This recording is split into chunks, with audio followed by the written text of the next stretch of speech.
기도드리겠습니다. 은혜와 자비가 충만하신 하나님 감사합니다. 지난 밤에도 우리가 누워 자고 일어나게 된 것이 오직 여호와 하나님께서 우리를 붙들어 주신 줄을 믿습니다. 때로는 천만인이 나를 에워싸 짐치는 것과 같은 큰 환난 속에서도 우리를 구원하여 주신 하나님, 우리의 원수 마귀는 우리를 넘어뜨리기 위해 우리가 고백했던 찬양처럼 모략과 권세로 무기를 삼고 우리를 무너뜨리려고 하고 있습니다.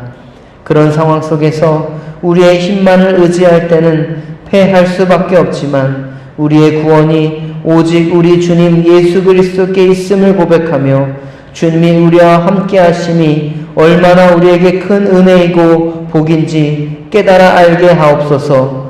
우리가 빛이요 진리이신 예수님을 바라보며 오직 믿음, 오직 은혜, 오직 감사의 삶을 살아가게 하옵소서. 참과 거짓이 난무하는 이 시대에 어느 편에 설 것인지를 분별하게 하여 주옵소서. 오직 예수 그리스도의 십자가를 등에 지고 앞만 보며 바라보게 하옵소서. 우리에게 낙심하지 않게 하시고 우리가 가는 그 길에 우리 하나님께서 우리와 늘 동행하여 주심을 믿으며 나아가게 하옵소서.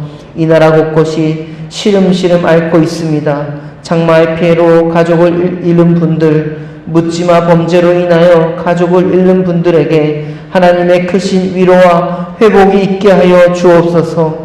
그리고 나라를 이끌어가는 지도자들에게 늘 항상 하나님의 공의와 정의로 이 나라를 다스릴 수 있도록 지혜를 더하여 주옵소서. 하나님, 이 시간 교회를 위해서 기도합니다. 우리 구의교회가 성령 안에서 하나됨으로 나아갈 수 있도록 하여 주옵소서. 우리 구의교회 모든 성도님들의 가정을 지켜주시고 그 가정이 하나님의 이름에 합당한 삶을 살아갈 수 있게 하옵소서. 우리 구의교회 모든 가정이 오직 여호와는 참 하나님이시고 살아계신 하나님이시고 영원한 왕이 되신다는 믿음의 고백이 넘치게 하여 주옵소서. 특별히 우리 성도님들 중에 어려움에 처하신 분이 있습니다. 항암 치료 중에 계신 성도님, 수술 부위에 재발로 입원하시며 치료하시는 성도님, 면역력이 떨어지셔서 어려움 가운데 계시고 또 치료 중에 계신 성도님, 감당할 수 없는 어려움으로 그 마음이 산산조각이 날 것처럼 힘들어하는 성도님, 약에 의존하여 매일의 삶이 어렵고 힘드신 성도님, 그 외에 크고 작은 질병으로 고통 가운데 있는 모든 성도님들에게 하나님의 크신 은혜를 더하여 주옵소서. 치료하시고 회복해 하시는 역사가 있게 하여 주옵소서. 또한 코로나 이후 교회에 나오지 못하는 성도님들도 계십니다. 연락이 잘 안 되시는 분들도 계십니다. 바라옵기는 하나님께서 늘 우리 성도님들과 함께하여 주셔서 하나님께로 다시금 돌이키며 하나님을 온전히 믿으며 살아갈 수 있도록 그 마음을 인도하여 주옵소서. 우리 다음 세대와 함께하시는 하나님, 이번 주 금요일부터 유년부와 소년부 성경학교가 진행됩니다. 특히 유년부와 소년부 우리 자녀들을 우리 교회로 보내주옵시고 우리 이번 성경학교를 통해서 자녀들이 하나님을 만나고 믿음이 자라나는 귀한 시간이 되게 하옵소서. 수고하시는 교육자들, 부장님, 교사들에게도 큰 은혜를 내려주셔서 우리 자녀들을 진심으로 잘 섬기게 하여 주옵소서. 이 시간 담임 목사님을 위해 기도합니다. 늘 성령의 충만함으로 인도하여 주시고 모든 목회의 길 가운데, 모든 목양의 삶 가운데 늘 우리 주님께서 함께하여 주옵소서. 영육의 강건함을 더하여 주옵소서. 또한 장로님과 권사님과 집사님을 비롯한 우리 모든 사명자들 하나님께서 지켜보호하여 주옵시고 맡겨진 직분과 사명을 능히 감당할 수 있도록 성령의 충만함과 영육의 강건함을 허락하여 주옵시고 하시는 모든 일들 속에 하나님께서 영광된 삶을 살게 하여 주옵소서. 이 시간 귀한 예물을 드리는 손길이 있습니다. 그 손길 위에 날마다 주님의 은혜의 빛, 사랑의 빛이 넘치게 하시고 매일의 삶 속에서 나누고 베풀고 섬기는 넉넉한 삶을 살게 하여 주옵소서. 모든 것 주님께 감사드리며 이 모든 말씀 예수님의 이름으로 기도드립니다. 아멘. 하나님의 말씀은 예레미야서 10장 1절부터 16절까지의 말씀입니다. 우리가 함께 이 말씀 봉독하겠습니다. 이스라엘의 집이여, 여호와께서 너희에게 이르시는 말씀을 들을지어다. 여호와께서 이와 같이 말씀하시되 여러 나라의 길을 배우지 말라. 이방 사람들은 하늘의 징조를 두려워하거니와 너희는 그것을 두려워하지 말라. 여러 나라의 풍습은 헛된 것이니 뱃나무요 기술공의 두 손이 도끼로 만든 것이라. 그들이 은과 금으로 그것에 꾸미고 목과 장도리로 그것을 든든히 하여 흔들리지 않게 하나니 그것이 둥근 기둥 같아서 말도 못하며 걸어다니지도 못하므로 사람이 메어야 하느니라. 그것이 그들에게 화를 주거나 복을 주지 못하나니 너희는 두려워하지 말라 하셨느니라. 여호와여, 주와 같은 이 없나이다. 주는 크시니 주의 이름이 그 권능으로 말미암아 크시니이다. 이방 사람들의 왕이시여, 주를 경외하지 아니할 자가 누구리이까? 이는 주께 당연한 일이라. 여러 나라와 여러 왕국들의 지혜로운 자들 가운데 주와 같은 이가 없음이니이다. 그들은 다 무지하고 어리석은 것이니 우상의 가르침은 나무뿐이라. 다시스에서 가져온 은박과 우바스에서 가져온 금으로 꾸미되 기술공과 은장색의 손으로 만들었고 청색 자색 옷을 입었나니 이는 정교한 솜씨로 만든 것이거니와 오직 여호와는 참 하나님이시요 살아계신 하나님이시요 영원한 왕이시라. 그 진노하심에 땅이 진동하며 그 분노하심을 이방이 능히 당하지 못하게 하느니라. 너희는 이같이 그들에게 이르기를 천지를 짓지 아니한 신들은 땅 위에서 이 하늘 아래에서 망하리라 하라. 그의 권능으로 땅을 지으셨고 그의 지혜로 세계를 세우셨고 그의 명철로 하늘을 펴셨으며 그가 목소리를 내신즉 하늘에 많은 물이 생기나니 그는 땅끝에서 구름이 오르게 하시며 비를 위하여 번개치게 하시며 그 곳간에서 바람을 내시거늘 사람마다 어리석고 무식하도다. 인장이마다 자기의 조각한 신상으로 말미암아 수치를 당하나니 이는 그가 부어 만든 우상은 거짓 것이요 그 속에 생기가 없음이라. 그것들은 헛것이요 망령되이 만든 것인즉 징벌하실 때에 멸망할 거리나. 야곱의 분깃은 이같이 아니하시니 그는 만물의 조성자요 이스라엘은 그의 기업에 집하라. 그 이름은 만군의 여호와시니라. 아멘. 할렐루야. 이 자리에 나오신 모든 분들에게 주님의 축복이 가득하길 바랍니다. 또한 기도하시는 모든 기도 제목에 주님의 응답이 가득하기를 축복합니다. 오늘 본문을 보면서 먼저 질문 하나를 드립니다. 여러분께서는 하나님은 어떤 분이라고 생각하십니까? 여러분, 이 질문을 한번 생각해 보시면서 이 말씀을 함께 나누어 가면 좋겠습니다. 1절 말씀을 보시면 오늘의 말씀의 대상이 나와 있습니다. 바로 이스라엘 집, 이것은 온 이스라엘 백성들과 그 가정, 모든 공동체를 다 일컫는 말입니다. 여러분도 각자가 개인으로서의 정체성이 있지만 또 어떤 정체성이 있습니까? 우리 가정으로서 그리고 교회 공동체로서의 정체성도 가지고 있습니다. 오늘 말씀을 우리에게 적용한다면 땡땡땡 장로님, 권사님, 집사님, 성도님, 가정이요. 더 나아가 땡땡땡 목장장님, 식구들이요. 자, 그럼 하나님께서 예언자를 통해서 말씀하시는 것이 무엇입니까? 여호와께서 이스라엘 모든 집과 모든 가정에게 하시는 말씀 무엇입니까? 오늘 말씀을 보면 여호와께서 너희에게 이르시는 말씀을 들을지어다 기록되어 있습니다. 여러분, 먼저 어떤 행동이 나왔습니까? 하나님의 말씀을 들어야 한다는 것입니다. 사도 바울도 믿음이 어디에서부터 난다고 했습니까? 들음에서부터 난다고 했습니다. 여러분, 듣는 게 왜 이리 중요할까요? 그 이유는 우리가 듣는 것보다 우리가 행동이 먼저 앞서기 때문에 그렇습니다. 그래서 유대인들에게 중요한 말씀이 있습니다. 쉐마 이스라엘. 유대인이라면 이 말씀은 아마 계속해서 귀에 못이 박히도록 들은 말씀일 것입니다. 예레미야가 예언자로 있었을 당시에도 제사장이 존재했습니다. 하나님께 예배드리는 공동체가 있었습니다. 지금으로 치면 교회가 존재했을 것입니다. 그렇기에 쉐마 이스라엘 이 말씀은 아마 익숙했을 것입니다. 우리도 교회 다니면 매일 듣는 이야기가 있지 않습니까?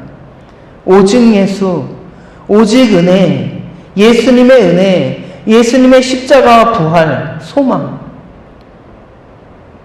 그런데 이렇게 예레미야 예언자가 들으라고 한 것은 그들이 어제 우리가 살펴본 본문에서의 말씀처럼 잘 듣지 않기 때문에 그렇습니다.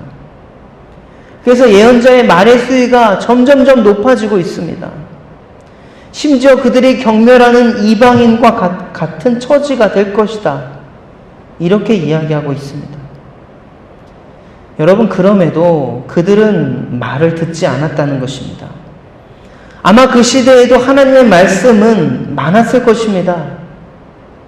듣지 않았기 때문에 하나님께 드리는 예배는 형식적인 것이 되어버렸고 말씀은 머리로만 알 뿐 실천되어지지 않았습니다.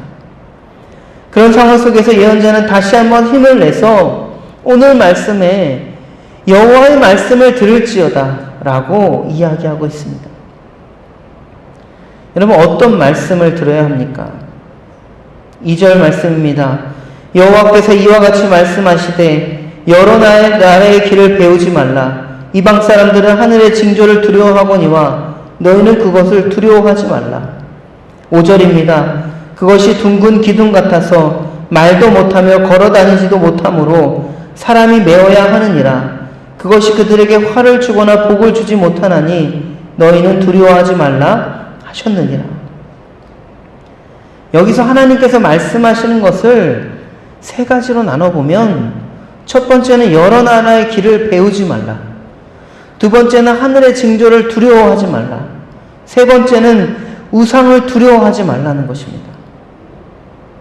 여기서 여러 나라의 길은 이방 나라의 길인데 이 공동 번역 성경을 보면 그 이방 나라의 행태와 생활 태도 그리고 표준 새번역 성경을 보면 그들의 풍습이라고 번역되어 있습니다. 이는 이스라엘 백성들이 이 가나안 땅에 들어왔을 때 하나님께서 이 가나안 풍습을 따르지 말 것을 말씀하셨습니다. 아마도 이스라엘 백성들은 그 말씀을 들었지만 대수롭지 않게 생각했던 것 같습니다. 그러니 지금까지 이 시간까지 예레미야 예언자가 말하는 그 시대까지 그 말씀이 이어져 온 것 아니겠습니까? 여러분, 여기서 우리가 느껴야 할 부분이 있습니다. 그것은 우리에게도 그런 이방의 길이 있지는 않습니까? 우리가 따르는 세상의 생활 태도가 있지는 않습니까? 세속 문화가 무엇입니까? 세속 문화는 이 보이는 그대로 믿는 것입니다. 그러나 우리 기독교의 문화는 보이지 않는 것 가운데 능력이 있는다는 것을 믿는다는 것입니다. 히브리서 11장 1절입니다. 믿음은 바라는 것들의 실상이요 보이지 않는 것들의 증거니 선진들이 이로써 증거를 얻었느니라. 그리고 히브리서 11장 이후에 보면 그 예로 아브라함을 비롯해 기드온, 바락, 삼손, 다윗, 사무엘 그 선진들을 예로 들면서 그들이 추구했던 것은 이 보이는 세속의 삶이 아니라 보이지 않는 믿음의 삶이었다는 것을 말하고 있습니다. 지금 당장 우리에게 어려운 일이 생기고 지금 당장 고난들이 있다면 그것들은 염려해야 할 것이 아니라 이 때가 하나님께서 일하시는 때이구나라고 생각하고 미래의 걱정보다 하나님께 맡기고 오늘을 믿음으로 살아가야 한다는 것입니다. 또 하늘의 징조를 두려워하지 말라고 합니다. 여기서 두려워하다라는 단어는 마음이 산산조각이 날 정도로의 공포에 사로잡혀서 두려워 떨며 굽실거리는 모습을 말합니다. 이 성경에서 말하는 긍정의 두려움은 야레라는 단어를 사용하고 오늘 본문에 사용된 두려움은 핫하트라는 단어를 사용하였습니다. 이 단어는요, 우리에게 전혀 도움을 주지 못하고 인생을 멸망으로 이끄는 부정적인 의미, 그 두려움의 감정을 표현할 때 쓰는 단어입니다. 많은 사람들이 인간의 운명과 그것들을 위해 기륭하복을 점치고 그 두려움에 사로잡혀 살았습니다. 그러나 하나님께서 그런 이방의 풍습을 금지하라고 명령하셨습니다. 그것들에 두려워하지 말아야 한다고 이야기하고 있습니다. 이 도심 번화가를 돌아다니다 보면 이 타로점을 보는 곳이 있습니다. 그리고 돈을 넣으면 그날의 운세가 나오는 자판기가 있습니다. 그리고 청년들이, 젊은이들이 아무런 거리낌 없이 그것들을 스스럼 없이 하고 있습니다. 여러분, 이런 것들로 인해서 나쁜 결과가 나오면 두려워하는 것이 우리 연약한 모습입니다. 하나님께서 그런 두려움은 우리를 망치는 두려움이라는 것을 말씀하고 계십니다. 그럼 우리가 정말 가져야 하는 두려움은 어떤 것입니까? 6절입니다. 여호와여, 주와 같은 이 없나이다. 주는 크시니 주의 이름이 권능으로 말미암아 크시나이다. 10절입니다. 오직 여호와는 참 하나님이시오 살아계신 하나님이시오 영원한 왕이시라. 그 진노하심에 땅이 진동하여 그 분노하심을 이방이 능히 당하지 못하느니라. 12절부터 15절, 14절 중간에 건너뛰고 읽어보겠습니다. 여호와께서 그의 권능으로 땅을 지으셨고 그의 지혜로 세계를 세우셨고 그의 명철로 하늘을 펴셨으며 그가 목소리를 내신즉 하늘에 많은 물이 생기나니 그는 땅끝에서 구름이 오르게 하시며 비를 위하여 번개치게 하시며 그 곳간에서 바람을 내시거늘 그가 부어 만든 우상은 거짓 것이요 그 속에 생기가 없음이라. 그것들은 헛것이요 망령되이 만든 것인즉 징벌하실 때에 멸망할 것이라. 우리가 두려워할 두려움은 바로 하나님이 살아계시고 우리의 삶의 모든 것을 인도하시는 분이라는 사실입니다. 이 두려움은 바로 하나님을 아는 것에서부터 시작합니다. 그리고 그러기 위해서 백성들은 그 하나님의 말씀을 들어야 하는 것입니다. 그냥 먼 자신의 선지는 아브라함의 하나님이 아니라 지금 이 시대를 살아가는 백성들 속에서 함께 하시는 옆에 계시는 하나님을 고백하고 두려워할 것들을 두려워하고 빨리 돌이켜야 된다는 것을 그 예언자는 말하고 있습니다. 또 이 두려움은요, 우상을 보고 두려워하지 말라는 것입니다. 5절의 말씀을 보니까 이 우상은 둥근 기둥과 같다. 이 둥근 기둥이라는 것은 이 고대의 제의적인 성격에 띄는 이 공예품입니다. 특별히 이 세번역 성경을 읽어보면 그것들은 논에 세운 허수아비와 같아서 말을 하지 못한다. 이렇게 기록되어 있습니다. 여러분, 허수아비를 귀히 여기는 사람이 있습니까? 바로 이 점에서 우상을 숭배하고 우상을 두려워하는 그 허점에 대해 이야기하고 있습니다. 똑같은 기둥이라도 허수아비는 하찮게 여기면서 우상에 대해서는 금으로 은으로 치장하고 그것들에서 무릎 꿇고 두려워한다는 것입니다. 이 기둥은 말도 못합니다. 걸어 다닐 수도 없고 늘 인간이 메고 다녀야 됩니다. 그런 의미에서 그것들은 사람들에게 재앙을 내릴 수도 없고 복을 내릴 수도 없고 화를 내릴 수도 없기 때문에 두려워하지 말라는 것입니다. 하나님께서 예언자를 통해 16절에 우리 하나님의 그 실체와 영광, 위대한 영광을 보여주고 계십니다. 16절에 하나님께서 야곱의 분깃으로 호칭되는 이유는 하나님께서 이스라엘을 선택하셨다는 것, 그리고 그분의 열방을 향한 그 구원 사역을 위해 그 이스라엘 백성에게 거룩한 임무, 그 사명을 맡기셨다는 것을 보여주기 위함입니다. 사랑하는 성도 여러분, 처음 드렸던 질문입니다. 하나님은 어떤 분입니까? 하나님은 여러분들에게 어떤 분입니까? 그리고 하나님께서 여러분의 가정과 공동체에게 어떤 말씀을 하고 계십니까? 혹 우리가 우상을 두려워하고 우리 안에 그 마음이 산산조각 나지는 않습니까? 혹은 우상의 길, 그 이방 나라의 길, 세상의 습관이나 풍습을 따라 살아가고 있지는 않습니까? 하나님께서 오늘 백성에게 들으라 말씀하십니다. 우리도 이 말씀을 묵상하면서 하나님의 말씀을 온전히 듣고 그 말씀에 따라 순종하며 이 과감히 떨쳐버려야 할 우상들이 있다면 떨쳐내고 하나님께 온전히 나아가는 저와 여러분들 되길 주님의 이름으로 축복합니다. 그래서 다시 오실 주님 예수 그리스도를 바라보시면서 믿음으로 고백하며 날마다 회개하고 돌이키며 우리를 구원하시는 구원의 기쁨에 감사하기를 바랍니다. 예수님을 진심으로 나의 주님으로 만나는 오늘 하루가 되기를 바랍니다. 우리가 자랑해야 할 것 오직 예수, 우리가 마음에 품어야 할 것 오직 은혜, 우리가 실천해야 할 것 오직 감사의 삶을 살아가는 우리 모두가 되시기를 주님의 이름으로 축복합니다. 우리 주기도문 하시고 이어서 개인 기도하시면서 나아가겠습니다. 하늘에 계신 우리 아버지, 아버지의 이름을 거룩하게 하시며 아버지의 나라가 오게 하시며 아버지의 뜻이 하늘에서와 같이 땅에서도 이루어지게 하소서. 오늘 우리에게 일용할 양식을 주시고 우리가 우리에게 잘못한 사람을 용서하여 준 것 같이 우리 죄를 용서하여 주시고 우리를 시험에 빠지지 않게 하시고 악에서 구하소서. 나라와 권능과 영광이 영원히 아버지의 것입니다. 아멘.